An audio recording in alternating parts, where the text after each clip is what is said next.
Buenos días. El día de hoy vamos a ver el tema de sinónimos y antónimos. Bueno, es un tema muy importante para todos los estudiantes en general. Muchas veces a las personas se les presenta una gran dificultad en el sentido del significado de las palabras y regularmente suelen emplear el mismo término sin saber que ese término abarca otros términos más que igualmente pues coinciden en el significado. Primero que todo, sinonimia es la coincidencia de significado entre dos o más palabras de diferentes significantes. En español existen muchas palabras sinónimas utilizadas frecuentemente en la lengua coloquial y literaria.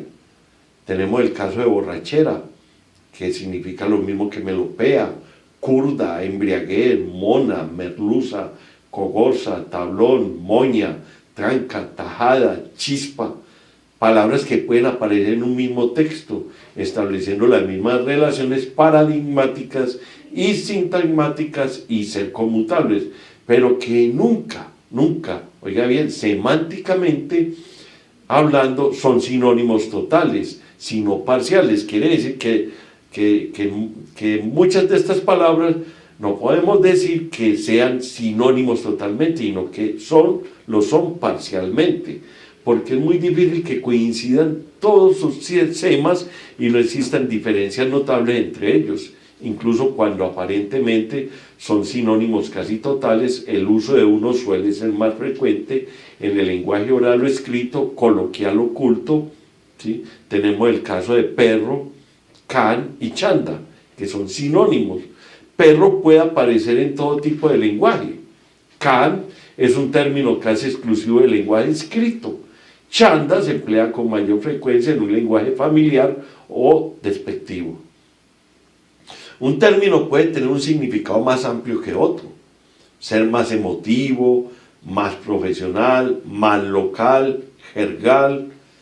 En América es muy frecuente el uso de la sinonimia, donde se han registrado a veces más de 50 términos para denominar una realidad, como ocurre en México, con el pájaro carpintero, que recibe, entre otros, los nombres de barbiquín, bueyero, cuacheche, chacá, chejé, chojó, cholo, chujún, colonté, copete rojo, huilotero, picametate, picapalo, picapiedra, pito duro, pito real, tepalzote, tica, ticusa, tienta.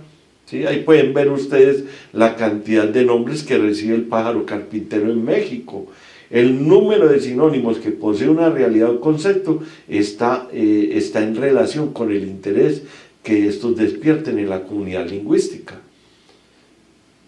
La lengua nuestra, el castellano, es muy rico, ¿sí? Por eso se trata de mostrar aquí en esta clase que el estudiante, ¿cierto?, cuando lea un texto, ¿sí?, no se case con una sola palabra, sino que diga, bueno, si esta palabra la puedo utilizar acá, ¿cierto?, al hablar, igualmente la puedo conmutar o cambiar por otra, que me va a dar un significado igual, de acuerdo con el contexto en que lo esté pronunciando. Se pueden establecer varios tipos de sinonimia, entre ellas está la conceptual, completa o total. ¿Qué significa esto? Que todas las palabras evocan un mismo significado y se toman por sinónimos totales, entre comillas. Ojo, que solamente vamos a hablar de sinonimia total, pero entre comillas, no como para decir que es parcial, ya que son permutables en todos los contextos y tienen casi idéntico valor semántico, en el caso de alegría, satisfacción, placer y gozo. Contextual son aquellos que, sin ser sinónimo en todos los contextos, lo pueden ser en algunos de ellos al poderse conmutar uno por otro.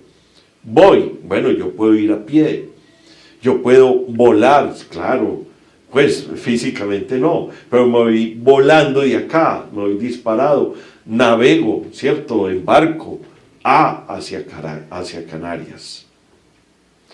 Está también la de connotación, en francés las que domina la afectividad, pero no en otras. Por ejemplo, cuando le decimos a alguien, eres un genio, también le podemos decir, eres un monstruo, o también eres una lumbrera, como al entender la capacidad y el conocimiento que cada persona tiene.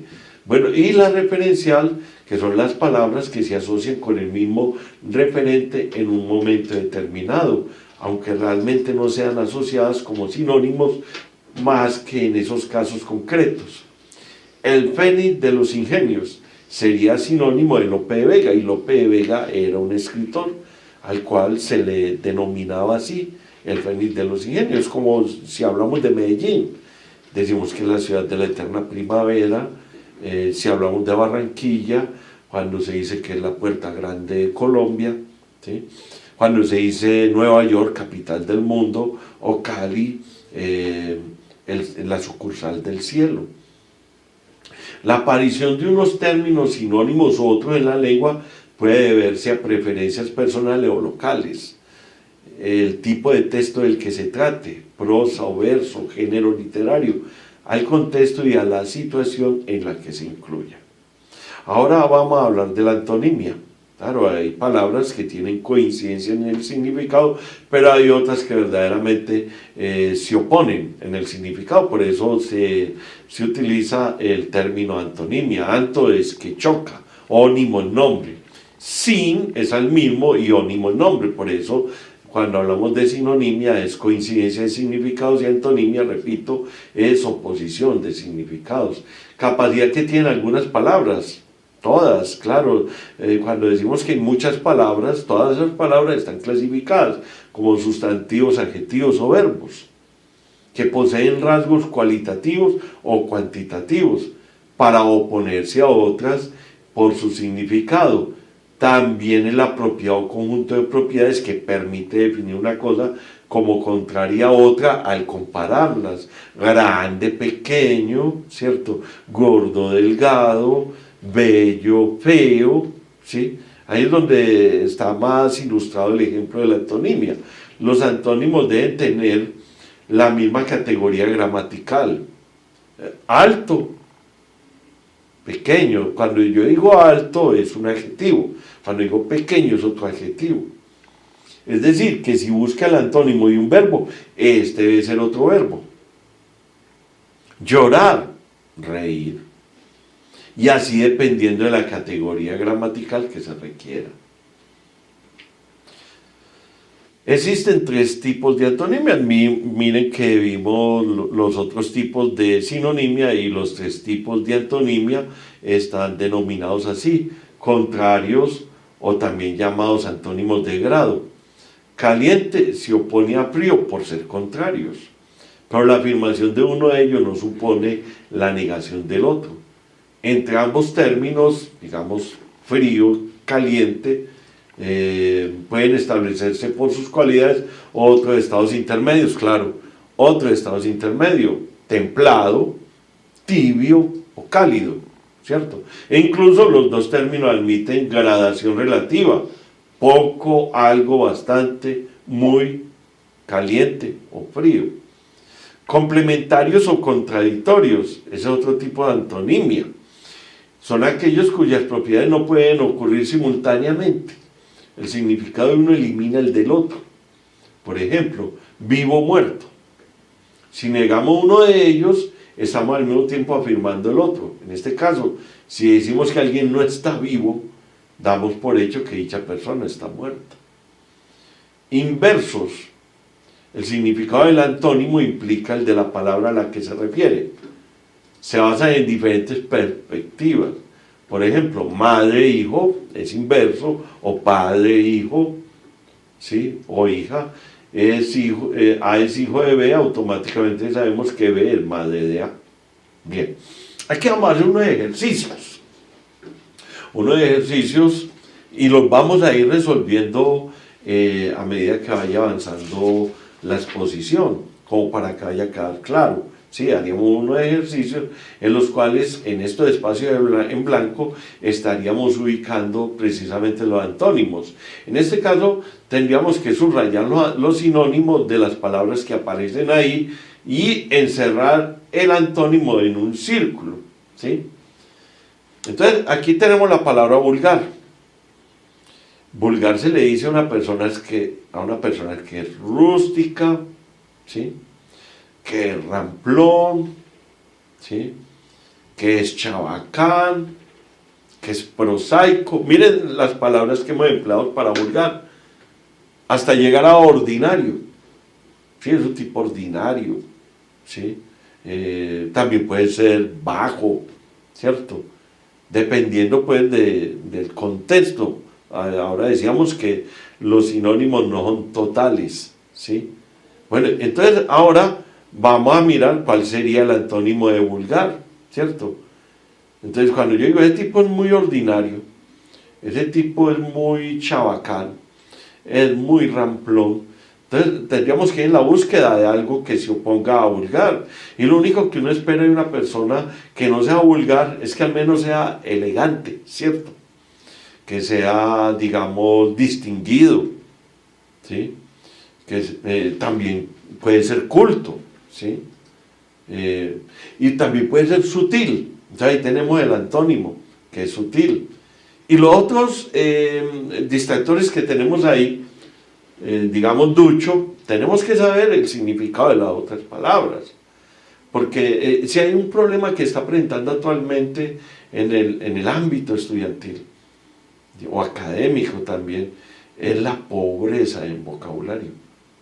Hay jóvenes que van a presentar una prueba, incluso profesionales, personas que pronto han estado estudiando y han tenido dificultades para encontrar el sinónimo de una palabra, y se presentan una prueba y le van a preguntar al estudiante, la palabra tal se puede reemplazar por, ¿sí? Y ahí está la importancia de manejar los distractores. Entonces decimos que ducho no puede ser, porque ducho es una persona experta, y bizarro tiene que ver con alguien que es valiente. Vamos para el segundo ejercicio. Ahí tenemos la palabra poluto. Poluto significa que está mugriento, que está que está mugriento, que está desasiado, que está lleno de polvo.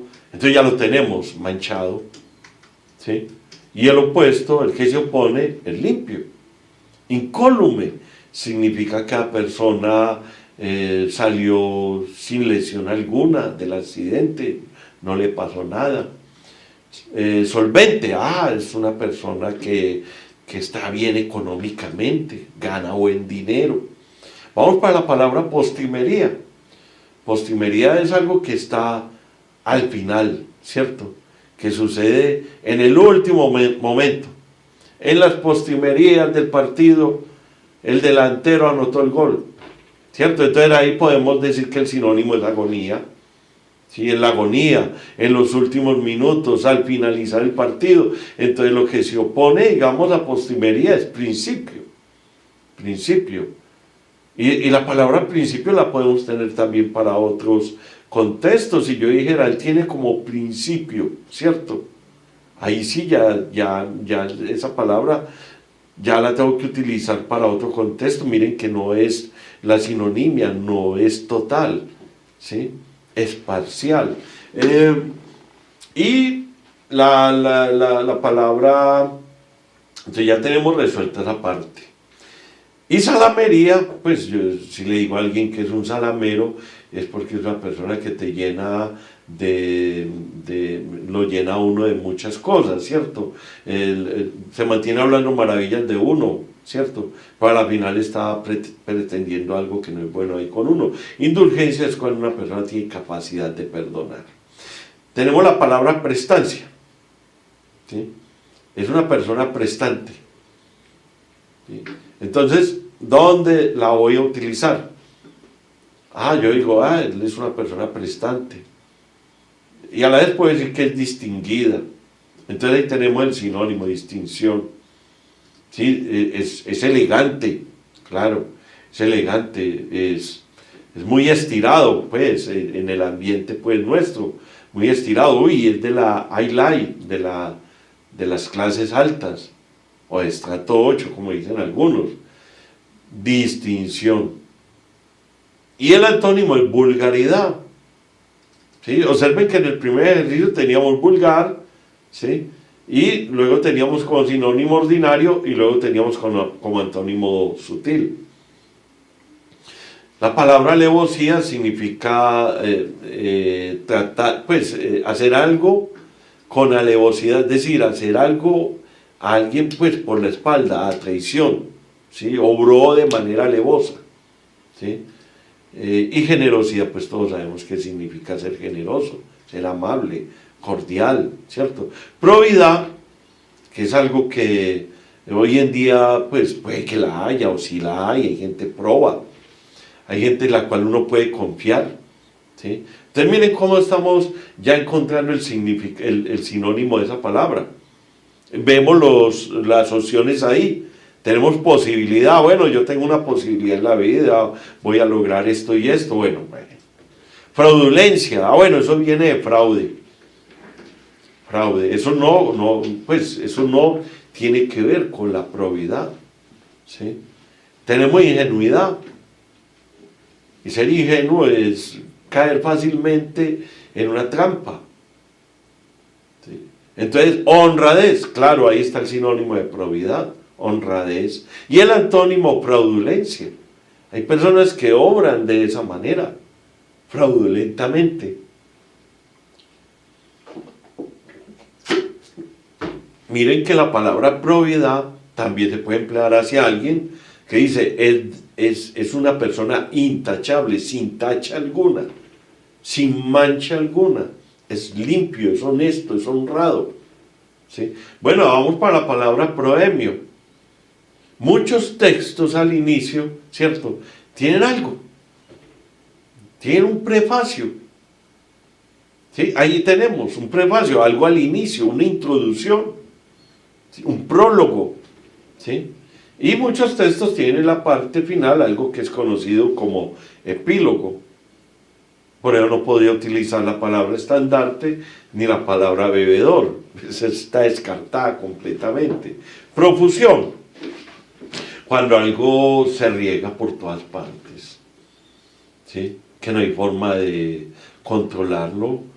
Una pandemia, claro, se regó, se llenó, o algo, ¿cierto? Un vicio, sí, mucha gente está tirando, eso está lleno por todas partes, abunda, ¿sí? O un producto, claro, entonces ahí está abundancia como sinónimo. Y cuando no lo hay, ¿cierto? Ese producto no lo hay, o esas cosas no están paradas, entonces estamos hablando de carencia, entonces ese sería el antónimo. Premonición significa que esa persona tiene capacidad para decir, ¿cierto? Voy a hacer una premonición para decir qué es lo que va a pasar, qué va a suceder. Y la palabra diversidad implica que las personas o la sociedad tiene cosas, o la vida tiene muchas cosas. Esa es la diversidad. Progresivo, algo que es progresivo, pues se viene a presentar de manera que gradual, ¿cierto? No se da de una, ¿sí? Sino que se va presentando de manera gradual. Una enfermedad progresiva se va dando, o un proceso también. No necesita darle, digamos, no se necesita violentarlo, ¿sí? Va mostrando avances, ¿cierto? Y se va dando de manera gradual. El antónimo es súbito. Si yo cojo la palabra relente, significa ese momento, ese instante a las 6 de la tarde cuando el aire se torna frío, ¿cierto? Es el sereno. Y determinantes porque es algo que verdaderamente no se puede, pues es algo que se dice hay que hacerlo, ya es determinante, ya está decidido. Bueno, la palabra prolijo, ¿sí?, significa que es algo muy extenso, es algo que se va quién sabe hasta dónde, ¿sí? Dilatado, ¿sí? Habló de manera prolija. Bueno, se extendió mucho en el discurso, habló más de la cuenta, no fue breve, entonces ya tenemos el antónimo, brevedad, ¿sí?, que es lo mismo que lacónico, corto, ¿cierto? La palabra advenedizo significa que es una persona necia, muy tosuda, muy llevada de su parecer. Y la palabra gentil, pues que es amable. Propasarse. Aquí tenemos un verbo, ¿cierto? Lo que les decíamos ahora, ¿sí? Los sinónimos, pues los antónimos, todas las palabras están clasificadas entre sustantivos, verbos y adjetivos. ¿Sí? También hay preposiciones, etcétera, etcétera, que eso ustedes lo van a ver en lo que tiene que ver con categorías gramaticales. Y aquí estamos empleando un verbo enclítico, propasarse, porque es el verbo más el pronombre al final, propasarse, es decir, excederse en algo, es decir, pasar un límite, ¿cierto? Entonces ahí es excederse, ¿sí? Si yo estoy con alguien y no le respeto su intimidad, yo me estoy propasando, yo me estoy excediendo. Lo único que se me puede decir es que me aplaque, me calme, me serene, me tranquilice, ¿cierto? Que me modere. Entonces ahí el antónimo es moderarse. Indignarse es molestarse y situarse es ubicarse. Vamos a colocar aquí los antónimos, que ese es el ejercicio que nos pidieron. Entonces yo tengo los espacios en blanco. Ayer el presidente pronunció un lacónico discurso o un breve discurso. La fraudulencia electoral es el pan de cada día. Cuando dice que la fraudulencia electoral es decir, la falta de probidad, la falta de honradez, ¿cierto? Es algo que se ve todos los días, constantemente. Ese es lo que dice el enunciado. Fue un partido muy limpio y arduamente disputado. El súbito auge del euro o el inesperado, ¿cierto?, auge del euro desmoronó la economía mundial. La vulgaridad estuvo al orden del día ayer en la sesión del Consejo. Carlos es muy sutil, muy elegante, ¿cierto?, para hacer cualquier tipo de reclamo, ¿sí? Es muy cuidadoso también, ¿sí? Sabe calcular, ¿sí? Hay personas que se sobrepasan, ¿cierto?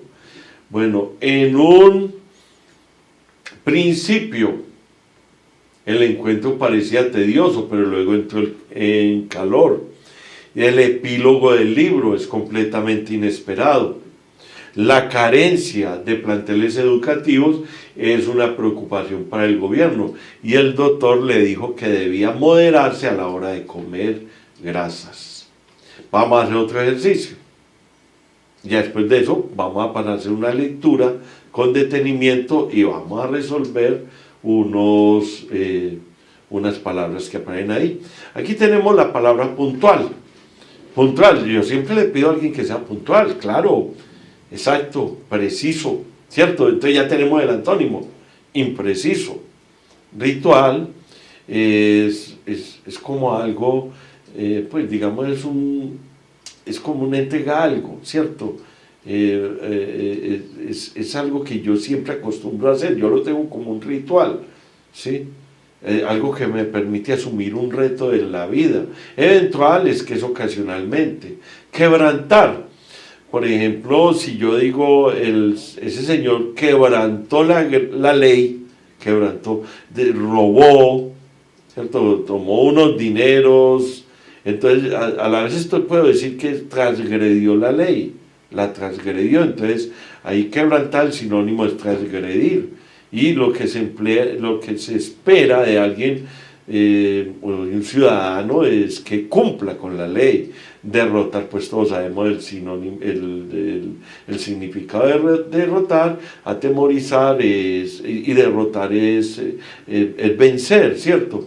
Atemorizar es asustar. Estimado, pues yo le digo a alguien que es muy estimado, también le puedo decir que es muy querido, muy apreciado, ¿sí? Muy amado, ¿sí? Y el antónimo el sinónimo es caro y el antónimo es odiado.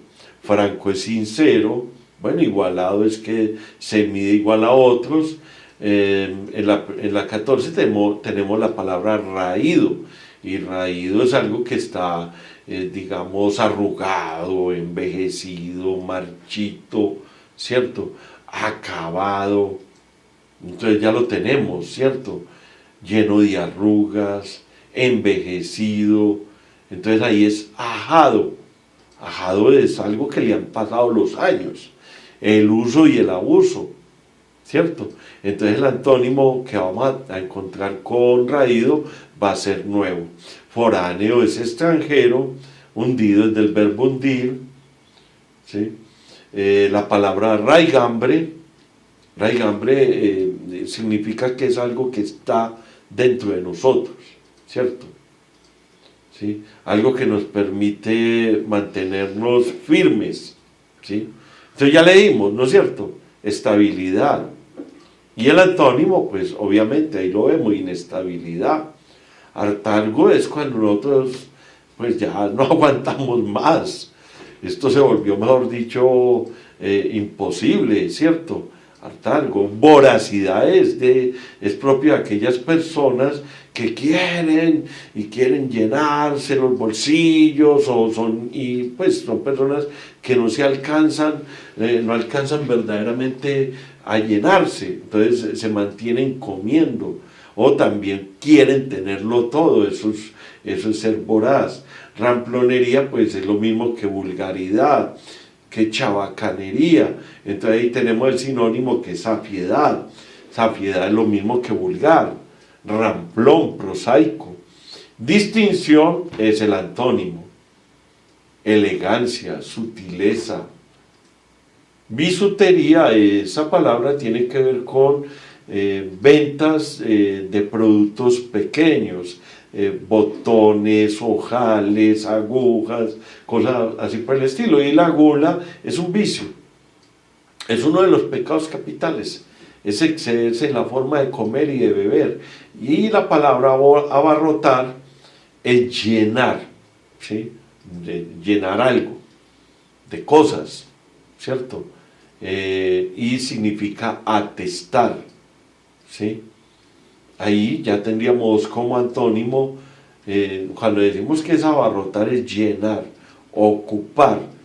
Entonces ahí tenemos el antónimo que es desocupar. Desplazar, pues no hay problema con esa palabra, lo mismo que ingresar. Abatido es cuando una persona queda sin fuerza, sin aliento, sin ánimos, ¿sí? No se puede defender fácilmente, ¿sí? Está cansado, está agotado. Entonces está la palabra extenuado, ¿sí? Extenuado, sin fuerzas, ¿sí? Y está la palabra alentado, con vigor, con ánimo, con fuerza. La palabra debatido viene del verbo debatir. Ahí está en modo participio, ¿sí? Debatido, discutido, alegado, ¿cierto? Inerme significa que está desarmado. Tenemos la palabra abominar, ¿sí? O el verbo abominar, que significa hablar mal, rechazar algo, condenar, ¿cierto? Fue un hecho abominable, execrable, condenable, ¿sí? Algo que no tiene razón de ser, ¿sí? Y por eso muchas veces la gente abomina, ¿sí? Y la palabra opuesta sería adorar. Intuir es tener esa capacidad de ver lo que va a pasar, y acobardar es asustar, sentirse asustado, tratar de que la persona sienta miedo. Abrigo, miren que la palabra abrigo yo la utilizo, se cubrió con su abrigo, como dando a entender que tenía fríos. Pero cuando yo digo le dio abrigo, es porque le dio protección, lo amparó, lo cuidó, le dio hospitalidad, lo hospedó, ¿sí? Entonces ahí está la palabra hospitalidad. Y desamparo es el antónimo. Desamparar es dejar desprotegido a alguien. Menester es un oficio. Y corsé era una pieza pues que se colocaban hace mucho tiempo las mujeres para ajustarse los vestidos, más que todo la cintura, se la ajustaban mucho. Bueno, entonces vamos a resolver, si quiere, estos ejercicios, estos 20 primero, y luego vamos a pasar a hacer un ejercicio de lectura y nos vamos a dar cuenta de la importancia de las palabras que aparecen en los textos. Muchas veces leemos un texto y nos vamos derecho y no nos detenemos un rato. Ni siquiera nos atrevemos a sacar un diccionario porque nos da miedo y el diccionario no los va a morder a ustedes. Antes les va a servir mucho más. Y al cabo del tiempo, ¿cierto? Eso se va metiendo acá y uno va manejando las palabras sin ninguna dificultad. Es un sitio de mucha distinción, de mucha elegancia. Fue un escritor odiado por sus contemporáneos. El equipo fue impreciso a la hora de definir. Algunos indígenas del país están en un desamparo total. El equipo remontó el marcador alentado por sus seguidores. No olviden desocupar los estantes. Maradona se ha hecho adorar por miles de sus fanáticos.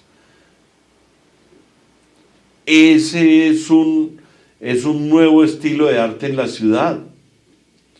La estabilidad económica del país resulta preocupante.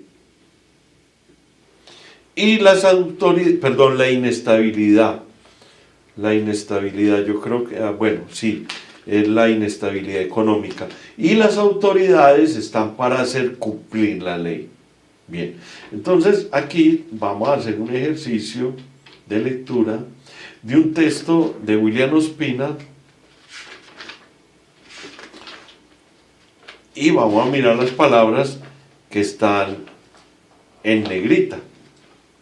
William Ospina comienza la introducción de esta manera, en el primer párrafo, en el título, la educación, entonces ya sabemos cuál es el tema. Una cosa es la educación y otra cosa es el sistema escolar. Ahí hay una diferencia tanto de la educación y el sistema escolar.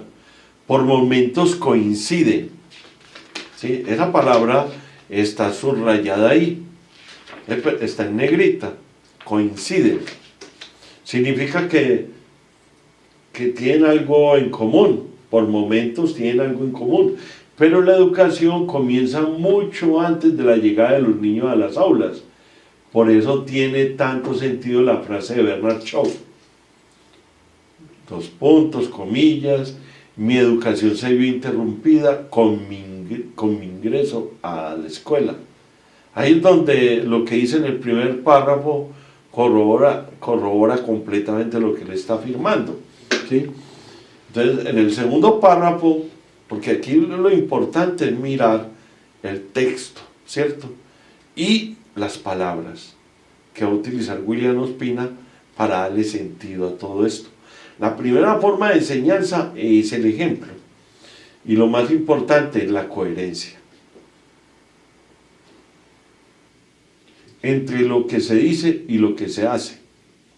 Kafka veía con alarma y preocupación, ¿sí?, que su padre les prohibía a los hijos exactamente todo aquello que él se permitía hacer en la mesa y en la vida, y de allí nació su crítica espantada a las arbitrariedades. Entonces, si vemos bien, ¿cierto?, el enunciado anterior, lo que dice el texto, Kafka veía con alarma que su padre les prohibía a los hijos exactamente todo aquello que él se permitía hacer en la mesa y en la vida. Ya tenemos clara la palabra arbitrariedades, ¿sí?, esas injusticias, esa forma de proceder del padre de Kafka, ¿sí?, proceder de manera arbitraria, ¿sí? Entonces es el ejemplo. Si yo no quiero que mis hijos hagan esto, yo no lo debo hacer, y si yo lo hago es una arbitrariedad. Nuestros primeros educadores son padres, parientes, amigos, gentes desconocidas en las calles, autoridades, gobernantes, medios de comunicación. Y en este segundo párrafo, pues tenemos que mirar muy bien los ejemplos, si los gobernantes dan el ejemplo, si las autoridades dan el ejemplo, si los padres dan el ejemplo, si los profesores dan el ejemplo, o todos nosotros damos el ejemplo, para no cometer arbitrariedades. Tercer párrafo, a menudo, cuando un niño llega a la escuela, los rasgos, miren la palabra rasgos, miremosla bien,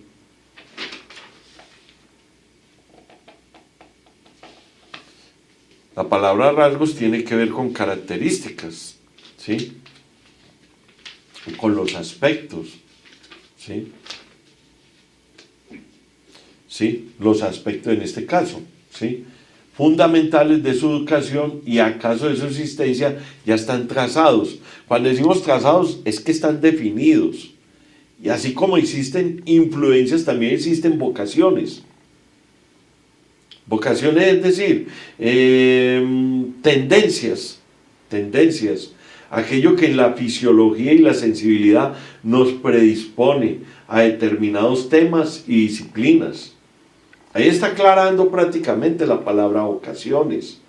Entonces, cuando ustedes leen un texto, tienen que leer con detenimiento y mirar las palabras. Y más adelante, el mismo texto nos está aclarando el significado de ellas. Cuando llegamos al examen, vemos esas palabras, nos ponen la pregunta, la palabra tal significa, y el estudiante regularmente no sabe qué hacer. Porque cuando él está leyendo el texto, no sabe qué significa la palabra. Pero el consejo que siempre damos es leer con detenimiento, ¿sí? Entonces, llegamos a esta parte.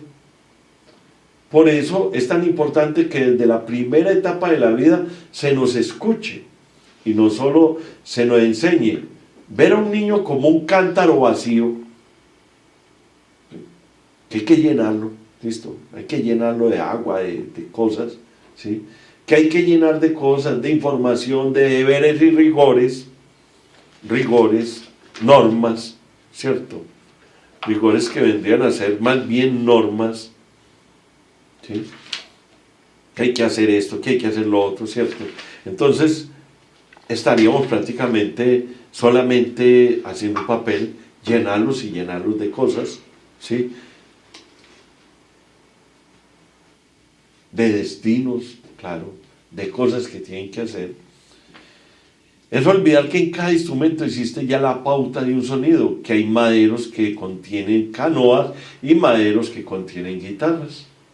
Un buen maestro no es solo quien sabe hablar, sino sobre todo quien sabe escuchar, el que descubre, ¿sí? El que verdaderamente percibe, ¿sí? Encuentra, ¿sí? ¿Qué potro está encerrado en el bloque de mármol? Y por eso es tan nociva o tan perniciosa la sobreexposición a los medios de comunicación, que siempre hablan y nunca escuchan, y que sobre todo son incapaces de escuchar lo tácito. Entonces aquí tenemos una palabra, tácito. Tácito es algo que verdaderamente está, se puede ver de manera implícita, ¿cierto? No de manera explícita, sino algo que nos toca evidenciarlo ahí, no se ve realmente, sino que nos toca percibirlo, lo que todos decidimos sin hablar. El aprendizaje de nuestro propio valor, de nuestra propia dignidad, es lo primero. Nunca llegará a saber nada el que no sabe de sus propios derechos y posibilidades. Por eso la educación que tiraniza, aquí está empleando la palabra tiraniza, que es someter, ¿sí? Y que irrespeta la educación que masifica. Entonces masificar es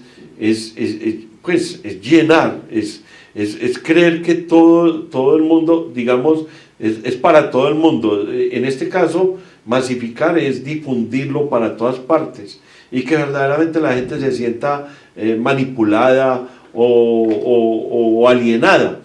Es fuente de todos los fracasos y todas las violencias. Por ello la educación no es simplemente la solución a los problemas de la sociedad. Es una crítica que él está haciendo al sistema educativo. ¿Sí? Porque pues miren que él al inicial dice una cosa es la educación y otra cosa es el sistema escolar. Por ello la educación no es simplemente la solución a los problemas de la sociedad. A veces es el problema. ¿Sí? Ahí es donde William Ospina pues está diciendo que la educación verdaderamente es un problema, lo dice él como autor. Puede educarnos en la exclusión, sí, claro, a decir que lo que el otro dice no vale, ¿cierto? A no tenerlo en cuenta. En el racismo, claro, también dice el autor. En el clasismo, cuando dice clasismo es porque hay personas que consideran que son superiores a otras, por su origen, por su linaje. En las manías de la estratificación social, solo cierto tipo de educación forma realmente individuos y forma ciudadanos. Es ingenuo pretender, ¿sí?, o ambicionar que si el niño llega a la escuela ya hemos cumplido nuestros deberes con él. Ahí hay dos puntos. También hay que preguntarse qué escuela es esa y en qué tipo de sociedad está levantada.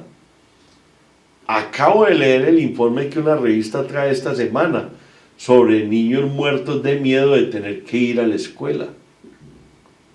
Porque para llegar tienen que atravesar entre las balas. Son argumentos que verdaderamente le sirven al autor para demostrar que la escuela es un problema, ¿cierto? Eso es lo que está tratando de demostrar. El país es una gran escuela en la que crecen.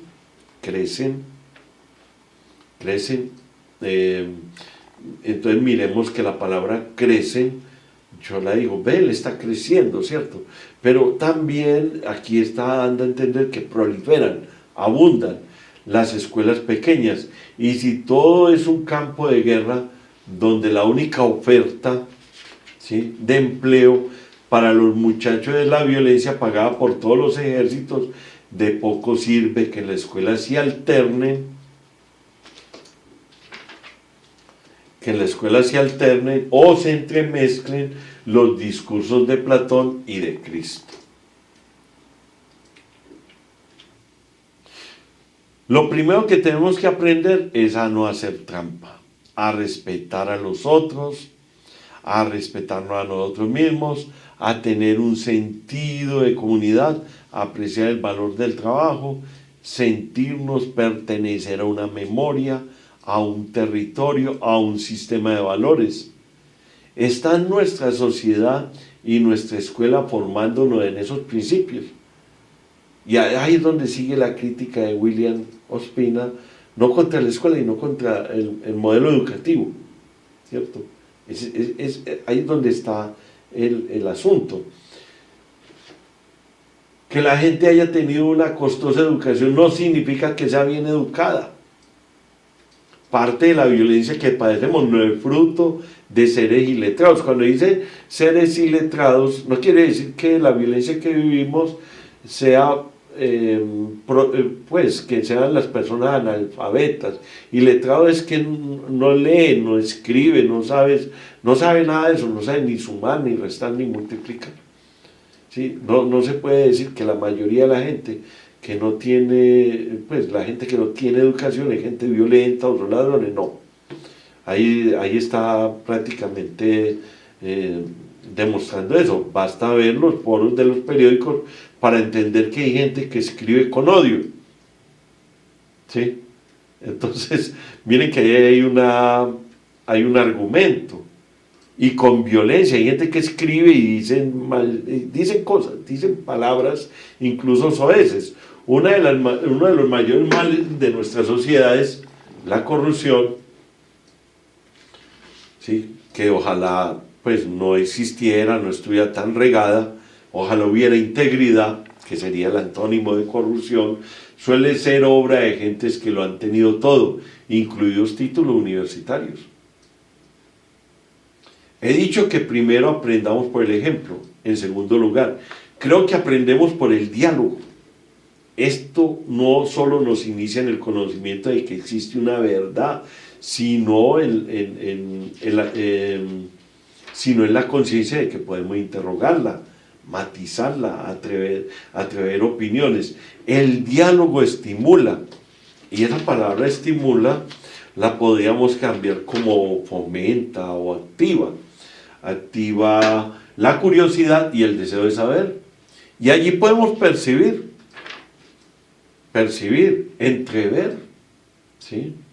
Entrever la importancia de las artes en la formación de nuestra sensibilidad, de nuestra honda humanidad. Emmanuel Kant dejó escrito que la más importante de las artes es la conversación, porque en ella, en la conversación, interviene la memoria, la inteligencia, el carácter, la sensibilidad, el conocimiento de los otros, la imaginación. En ese arte los amigos son nuestros maestros y los maestros son nuestros amigos. En tercer lugar está, por supuesto, la lectura. Los planes de alfabetización a veces olvidan que la lectura supone, palabra subrayada, supone o conlleva por lo menos 3 elementos: el desciframiento, la comprensión y la crítica. Conozco personas que pueden deletrear, descifrar un texto y que sin embargo no lo comprenden. Y también nos está diciendo algo, que hay personas que pueden leer pero no comprenden el texto. Y es una gran dificultad. Basta oír a alguien leer en voz alta para saber si está comprendiendo lo que lee. Y cuando hablo de comprensión, hablo a la vez de entender un texto y su sentido. Y aquí ustedes ven la clave de las palabras en los textos. Porque a medida que se va leyendo, se va comprendiendo. A medida que nos detenemos también. Y de la importancia de las palabras. Y que yo puedo cambiarlas, las puedo conmutar. Hay personas que me han confesado que entienden un poema cuando lo leen, pero que solo lo sienten cuando escuchan a otra persona diciéndolo. Porque hay una carga de emoción en los textos, y no solo en los textos poéticos, un contenido de belleza, de sentimiento, de pasión, de deleite, y la palabra deleite la puedo reemplazar por goce, por fruición, o de maravilla, que va más allá del mero entender, o del simple entender, que exige la participación de las emociones, que está gobernado por el ritmo y si se quiere por la música. Finalmente, como conclusión, la verdadera lectura tiene que ser capaz de crítica, de dialogar con el texto, de atrever objeciones, de construir a partir de las opiniones propias otras alternativas, otros sentidos y desenlaces. ¿En qué parte de la educación formal está incluida la formación de la sensibilidad y del criterio? Queremos una educación que nos haga buenos profesionales y buenos operarios. Pero sobre todo necesitamos que nos haga valientes ciudadanos y lúcidos o brillantes seres humanos. Quien nos enseña a tener tener opiniones propias, serias, razonadas, quien nos educa para no ser veletas bajo la manipulación de tantos poderes. Veleta significa algo que va y viene, ¿cierto? Que no tiene, que no está decidido. Manipulación de tantos poderes e intereses que hoy controlan el mundo. Cómo formar parte de una civilización y no de un reducido de intereses o un campamento de supervivencia. Más interrogantes. Cómo pensar y vivir en función del engrandecimiento de una sociedad y no de la defensa mezquina y a veces suicida de un mero proyecto personal o gremial. A partir de cierto momento la educación solo puede ser activa, que es como la propuesta que hace William Ospina: compartir conocimientos, investigar, crear, hacer, La investigación, la experimentación y el trabajo son altos instrumentos, pero solo pueden servirnos si esa primera educación que nos hace humanos y ciudadanos se ha cumplido con coherencia y con profunda responsabilidad. Entonces, espero que el ejercicio de hoy pues les haya servido bastante para poder comprender mucho mejor lo que son los sinónimos y los antónimos. Muchas gracias por la atención prestada. Muy buenos días.